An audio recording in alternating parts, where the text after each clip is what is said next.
पंढरी आत्मा हा विठ्ठल, काही पंढरी आत्मा हा विठ्ठल, नांदी तो केवळ पांडुरंग, जय जय हरी विठ्ठल, जय जय हरी विठ्ठल. आषाढ महिना म्हटला की अवघा महाराष्ट्र विठ्ठलमय होतो. आषाढ महिन्यात येणारी एकादशी म्हणजेच आषाढी एकादशी.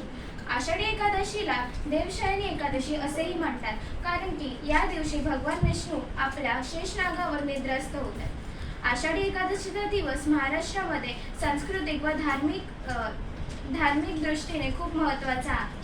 आषाढी वारी ही जगात कुठेही अनुभवायला मिळत नाही. या दिवशी लाखो वारकरी आपल्या विठ्ठलाचे दर्शन घेण्यासाठी पंढरपूरला पायी जातात. त्र्यंबकेश्वर, देहर, शेगाव इकडनं पालख्या पंढरपुरात येतात. या दिवशी लोक उपवास ठेवतात आणि राज्यभरील विठ्ठलांच्या मंदिरात खूप गर्दी असते. चला मग आता एकत्र बोलू. जय हरी विठ्ठल, जय